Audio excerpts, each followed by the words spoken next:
você. Nós estamos aqui para mais um encontro nosso aqui, Vivendo o que Cremos. O propósito desse programa é trazer para a nossa vida diária, para a nossa vida prática, aquilo que nós cremos, né? Trazer a fé para o dia a dia. A Bíblia fala, e nós cremos nisso, que o justo viverá pela fé. E a fé não é apenas uma teoria, a fé é uma prática diária. Pastor Hernandes, seja bem-vindo. É um privilégio, pastor Ival, estar aqui com você, estar aqui com cada pessoa que está nos assistindo. Esperamos que o bate-papo de hoje seja algo que vai trazer uma contribuição para a sua vida, edificar seu coração e dar um gás aí na sua alma para você estar antenado com esse assunto, vivendo o que cremos. Pastor, tem um assunto que é muito interessante, porque ele faz parte praticamente de todas as religiões do mundo, né? É verdade. Que o assunto é boas obras. O que são as boas obras, né? Como é que a gente, do ponto de vista bíblico, a gente pode entender o significado dessa palavra? Primeiro, porque nós temos uma natureza corrompida. Uhum. Será que, do ponto de vista essencial, será que nós produzimos mesmo boas obras? ou são boas obras do ponto de vista, assim, de fato, humano, do ponto de vista do bem do próximo, mas que diante de Deus isso não tem nenhum significado, como usando o adjetivo bom?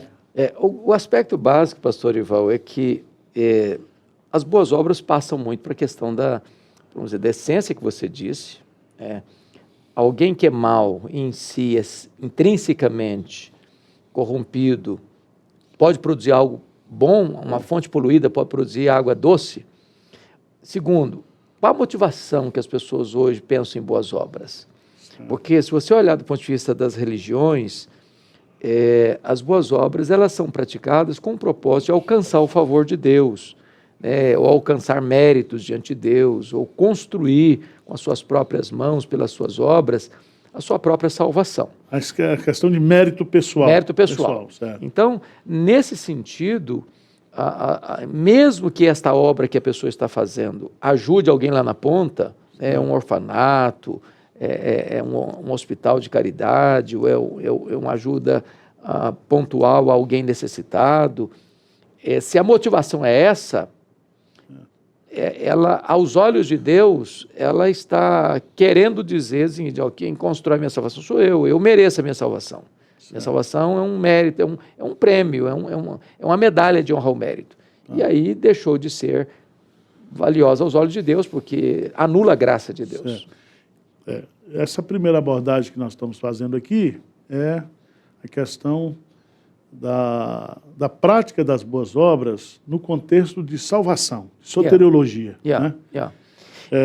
Porque aí entra uma questão que eu acho que você pode abordar, pastor, é que nós, protestantes, cremos que pela graça nós somos salvos. Nós não somos salvos pelas obras. Mas nós temos, por exemplo, a nossa origem, eu, por exemplo, que fui católico, apostólico romano, havia uma sinergia, né? Quer dizer, a salvação é por Cristo, mas ao mesmo tempo eu tenho que dar uma contribuiçãozinha com as boas obras. Como é que você vê isso aí? Bom, então vamos pegar primeiro aquela questão lá da tensão, que alguns até colocam um contra o outro, né, de Paulo e Tiago, né? Porque algumas das pessoas dizem, não, Paulo ensinou uma coisa, Tiago ensinou outra. Paulo diz que a salvação é pela fé, independente das obras, e Tiago diz que a fé sem as obras é morta. E uma leitura assim rasa, pode até a pessoa pensar nisso mesmo, não é verdade? Porém, não há choque, os dois não estão batendo cabeça, não há conflito. Na verdade, cada um escreveu sob perspectiva diferente. Paulo, olhando a causa da salvação, ele diz que é só a fé, independentemente das obras. Tiago, olhando a consequência, o resultado da salvação, diz, não, a fé salvadora é provada pelas obras. Então, as coisas não estão em conflito, elas são complementares, né? A salvação é só pela fé, mas a evidência da fé salvadora são as obras. Trocando em miúdos, nós não somos salvos pelas obras, mas nós somos salvos para as obras. né? As obras não são a causa, mas as obras são a evidência dessa salvação. Sim, pastor. Agora, voltando ao assunto. Porque tem muita gente, eu estou falando isso porque nós vivemos num contexto católico, apostólico, romano, né? Nós temos também a doutrina dos espíritas, né? Que há muitos espíritas que eles entendem, inclusive, que a prática das boas obras é uma forma de você recompensar os erros do passado para que você possa melhorar no futuro.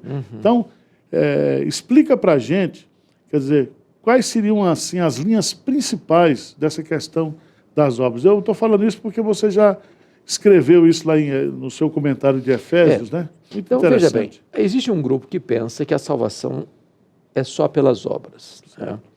Existe outro grupo que você disse aí do sinergismo, né? Essa preposição traz a ideia de argos e obras, sim, com. Então, é como se Deus fizesse uma parte, eu fizesse outra, e eu cooperasse com Deus, né? Com as minhas obras, e o resultado seria minha salvação. E existe a posição evangélica, protestante, do monergismo. A salvação é uma obra total de Deus. Deus planeja, Deus aplica e Deus consuma. Né? Então, alguém pode dizer, bom, mas então quer dizer que os evangélicos são contra as obras, não valorizam as obras, não dão importância para as obras? Não, não é verdade, não é assim que nós pensamos. Até porque, se você olhar historicamente, desde o Novo Testamento, né, aquelas pessoas que eram convertidas a Cristo, lá em Atos 2, elas praticavam tanto que chegavam a vender propriedades para socorrer os necessitados. O apóstolo Paulo, nas suas grandes campanhas evangelísticas, plantando igrejas, ele recolheu ofertas para ajudar os pobres da Judéia. Os líderes da igreja de Jerusalém, lá em Gálatas 2:10, chegaram a dizer para Paulo, você vai para os gentios, Paulo, mas você não se esqueça dos pobres. Então, a obra missionária, evangelizadora e a ação social caminham de mãos dadas, são complementares. Tá, então, para que a gente possa explicar bem para o aquele que está nos assistindo aqui agora, você que é católico, você que é espírita, que é evangélico, que está nos assistindo, né? Uma coisa é você praticar as boas obras para ter a salvação.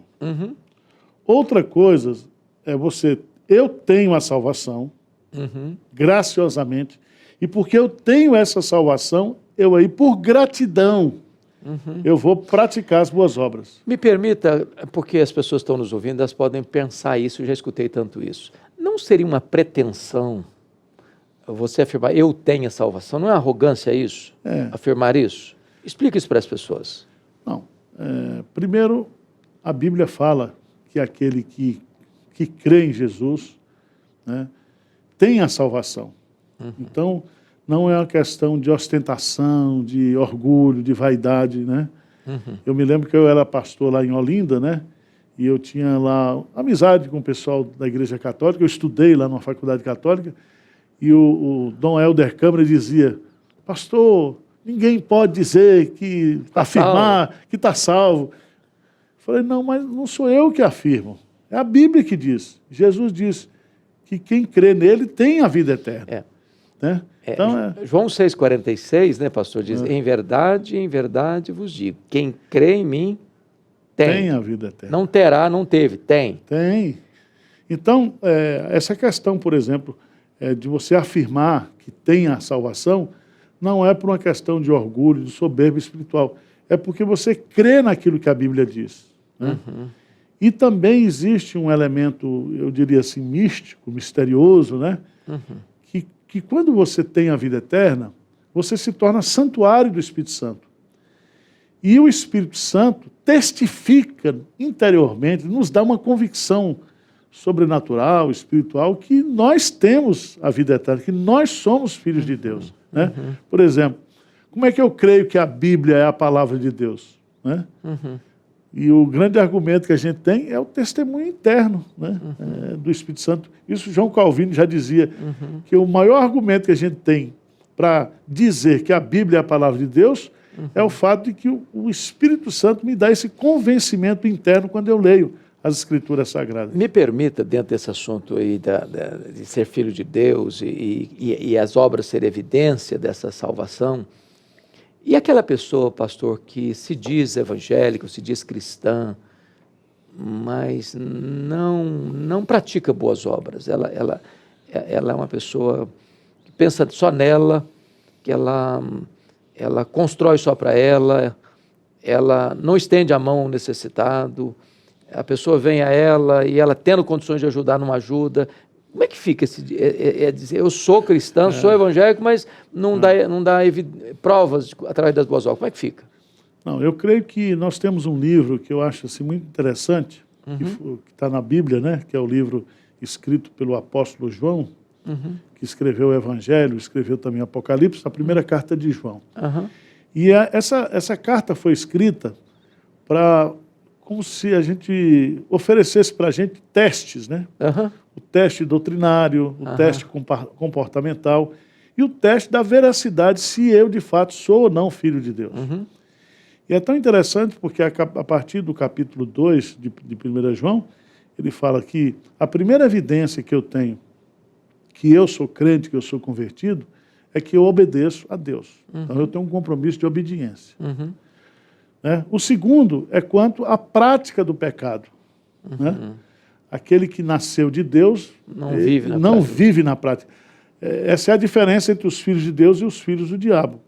E para mim, o maior argumento que João usa lá é a questão do amor. Então, se eu, possuindo recursos deste mundo, né, eu vejo o meu irmão passando necessidade e eu não me compadeço dele, e eu não o ajudo, como pode permanecer em mim o amor de Deus? Então, é um discurso. Se eu digo que eu amo a Deus, que eu não vejo, né, e eu estou aqui vendo o meu irmão com necessidades e eu não o ajudo, né? Tiago coloca isso dentro daquele contexto das boas obras lá, né? Que o cara chega com fome, precisando de roupa, aí você faz uma oração e manda o cara Deus embora. Deus te abençoe, vai em paz. Quer dizer, isso não é cristianismo. Eu acho que então, cristianismo... nem todo aquele que declara ser cristão é cristão porque declara ser. Sim. E precisa dar provas de que é. E uma das provas... A prática das boas obras. A prática das boas obras. Eu não tenho dúvida disso. Aliás, lá no Sermão do Monte, não sei se você se lembra, né? Jesus Cristo, ele disse que nós devemos ser o sal da terra e a luz do mundo, né? Então, aquilo que nós somos, eu diria que é visível, a salvação se torna visível por aquilo que nós somos e fazemos, mas ele diz lá, para que os homens vejam as vossas boas obras e glorifiquem. E não é para fazer isso. Porque essa é outra pergunta que eu queria fazer. Por exemplo, e essa postura da pessoa, Jesus denunciou dos fariseus de faz com a mão e toca a trombeta com a outra. Isso hoje se chama marketing social. o cara vai dar, né? Mas ele chama a imprensa. Uma coletiva. Não, uma coletiva. Aliás, a gente teve essa campanha aqui das cestas básicas, aqui na Igreja de Pinheiros, e a gente começou muito singelamente, querendo ajudar as pessoas, né? E outro dia eu fui criticado, né? Porque eu publico o relatório do pessoal agradecendo e tal. Eu falei, não, mas pastor Arival, o que a mão direita faz, a esquerda não pode ver. Eu falei, não, meu irmão, a minha intenção, primeiro, ao colocar esse vídeo... É questão de transparência. E também motivação. Motivação para outros. Porque a gente vai... Porque o grande aspecto é a questão da motivação, né, pastor? Sim, motivação. Perfeitamente. Você, por exemplo, eu acho que é bom a gente esclarecer isso para as pessoas, dentro de uma pandemia, a igreja não apenas proclama o amor de Deus, mas a igreja demonstra o amor de Deus. E uma das maneiras mais eloquentes da igreja de Pinheiros, por exemplo, demonstrar o amor de Deus através da sua vida, da sua prática, é socorrer os necessitados, né? Então, hoje, quando a igreja, vamos dizer, recebe recursos por pessoas que acreditam na sinceridade, na idoneidade da liderança da igreja, que não desvia um centavo, como você tem dito, um centavo sequer, daquilo que é doado para cestas, para socorrer as pessoas, É porque aqui, pastor, é o seguinte, a gente trabalha na igreja, você é pastor também, há pessoas que gostam de ajudar missões. Outras pessoas gostam de ajudar evangelização. Outros gostam de ajudar a TV. Outros gostam do trabalho social. Outros gostam de ajudar na construção de templos, né? E qual é a nossa função aqui? A nossa função é fazer com que essa motivação do doador seja atendida, entendeu? Então, todos aqueles recursos que foram, e nós temos como comprovar isso através de depósitos bancários, através de... Porque tudo é feito... Esse é um ponto, pastor, me permita uma entradinha aqui, esse é um ponto para mim muito importante, porque quantas pessoas que fazem campanhas, entidades, organizações, e nem sempre são transparentes na prestação de contas. Então, eu acho que a Igreja de Pinheiros, pela graça de Deus, tem tido uma grande bênção de hoje já ter distribuído praticamente 70 mil cestas básicas, né? Brasil e no mundo todo, em vários países, exatamente por essa questão de transparência no que recebe, no que emprega e na finalidade para que emprega, porque é fundamental no mundo de hoje ter transparência, né? Num mundo de tanta confusão aí, a igreja precisa ser exemplo nisso. Isso. Então, são duas coisas que eu queria deixar aqui, até para esclarecer isso.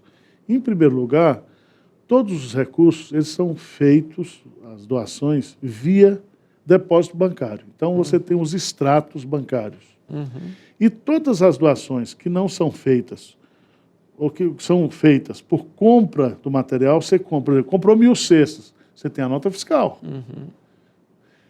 Aquelas outras que você, por exemplo, nós tivemos aqui campos missionários que nós depositamos o dinheiro. Você tem um comprovante, porque a contabilidade da igreja exige que você prova a origem do dinheiro e o destino do dinheiro.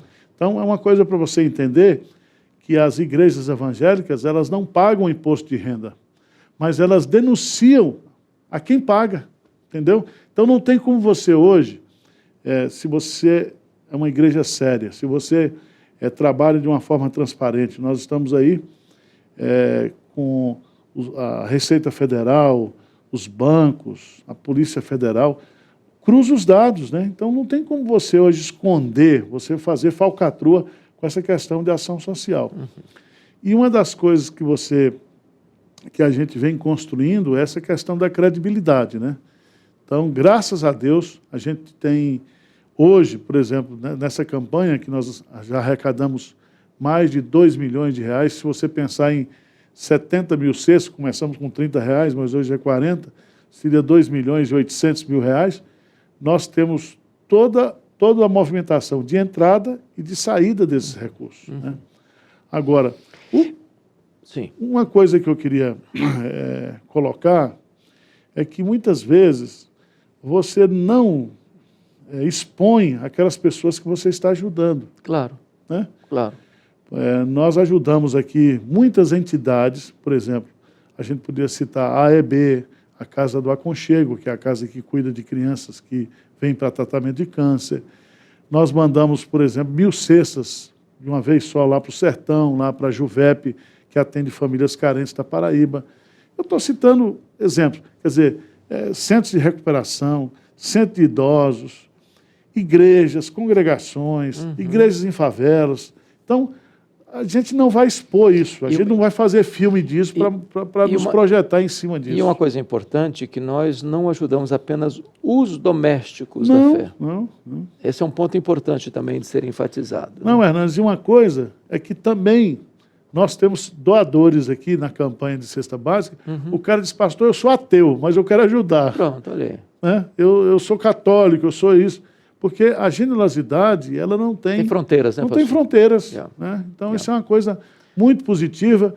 E o que eu acho que é extremamente importante nessa questão do manuseio de doações para boas obras é a questão da integridade. Né? Isso aí é uma coisa que... E outra coisa que eu acho muito positiva aqui também, que merece destaque, até para encorajar outras igrejas, outros irmãos, é de que o que entra, sai imediatamente, não fica retendo coisas, né?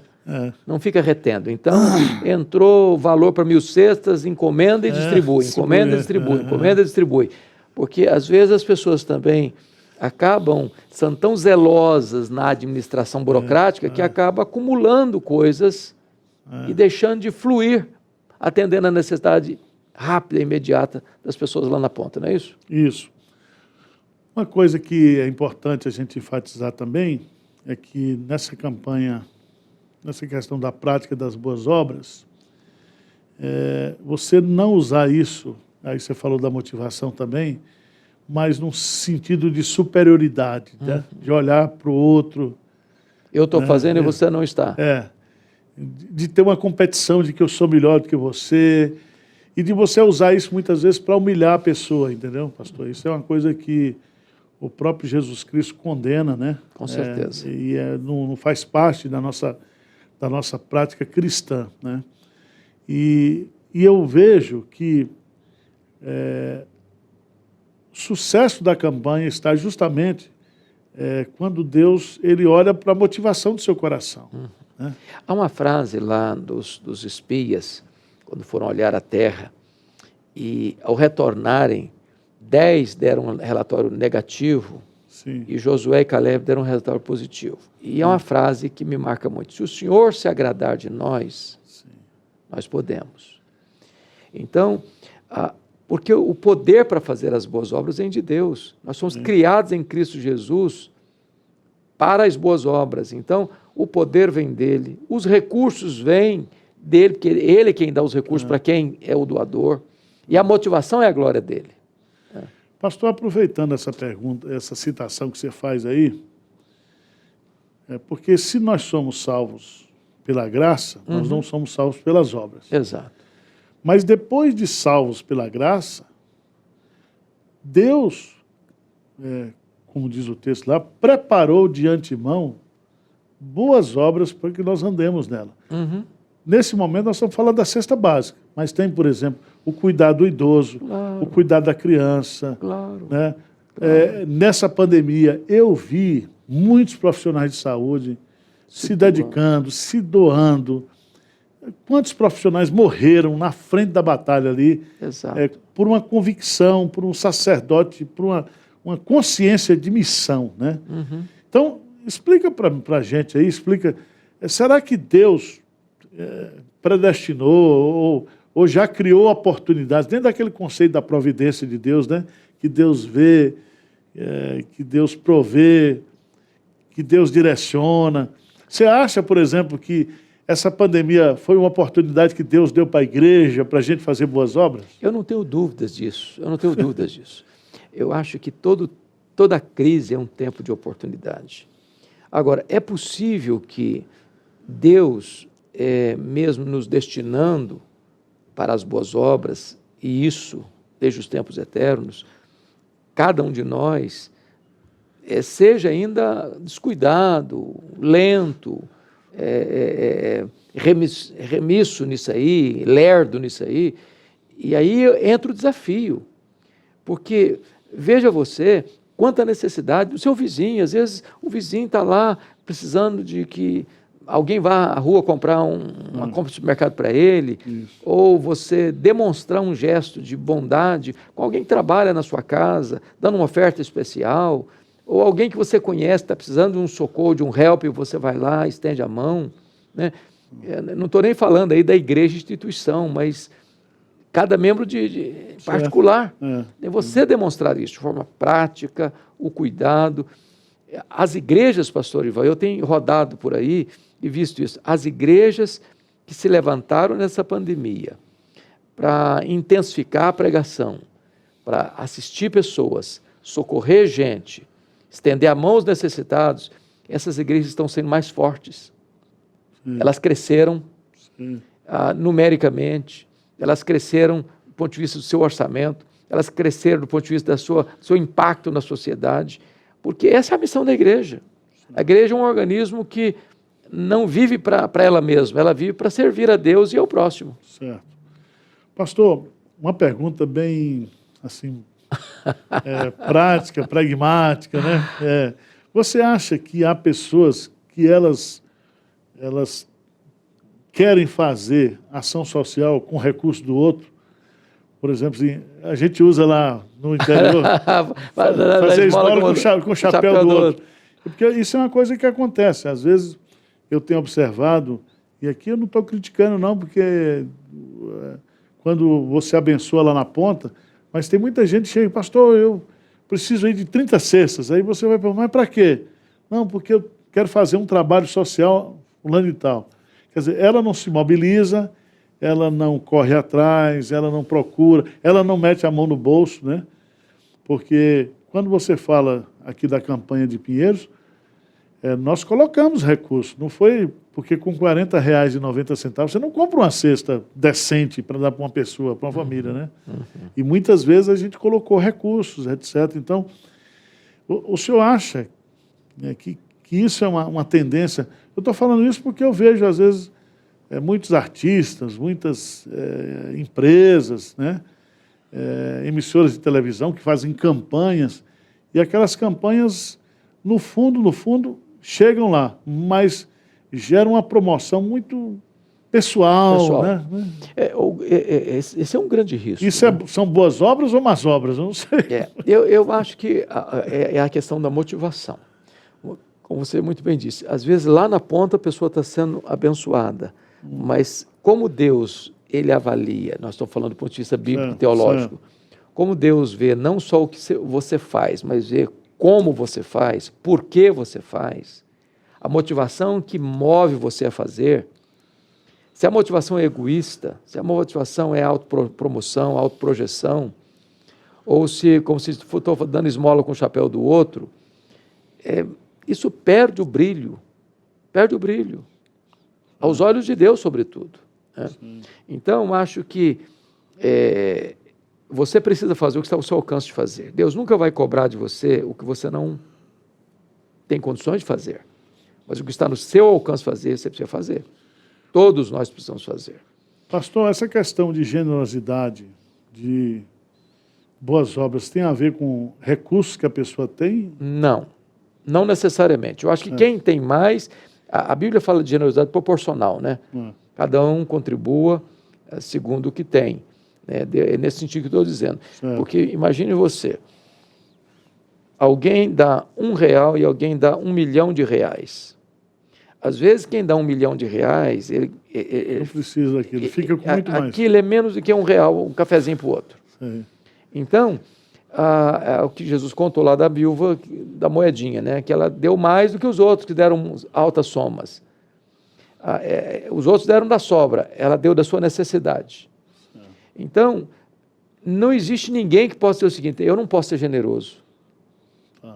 E às vezes, pastor, as pessoas que menos têm são as que mais dão. São as mais generosas. Mas eu ouvi um sermão seu, que eu gostei. De vez em quando você prega um sermão que... Quando estuda? Você pregou sobre o bom samaritano. Bom samaritano. E você falou sobre três filosofias. A filosofia do samaritano, do levita... Do ladrão, do levita e do sacerdote e do bom samaritano. Explica pra gente aí. Fecha com essa filosofia. Nós estamos com um minuto. São 3 filosofias de vida. A filosofia do ladrão é a que diz o seguinte, o que é meu, é meu. O que é seu, vai ser meu também. A filosofia do levita e do sacerdote, o que é meu é meu, o que é seu, cada um por si, Deus por todos. A filosofia do samaritano é o que é seu, mas o que é meu pode ser seu também. Essa é a filosofia do cristão. Né? Ele não olha para o próximo como alguém a ser explorado, ele olha para o próximo como alguém que pode ser ajudado. E o que ele tem está à disposição do próximo para servi-lo. Amém. Gente, nós estamos terminando esse bate-papo aqui, vivendo o que cremos. Então vamos, se você crê que o ensino bíblico das boas obras é para nós, é um ensino bíblico cristão, vamos vivê-lo. Né? Posso dar um desafio? Pode. Esta semana, procure alguém para ajudar, para dar uma oferta. Talvez você não tenha tido essa experiência. Deus tem me dado experiências e alegrias imensas nessa área. Procure alguém esta semana que precisa de uma ajuda e dê uma oferta. E você vai ver o que Deus vai fazer na sua vida e através da sua vida. Pastor, muito obrigado. Muito obrigado a vocês aí. E até o próximo encontro, Vivendo o que Cremos. Grande abraço. Grande abraço, gente.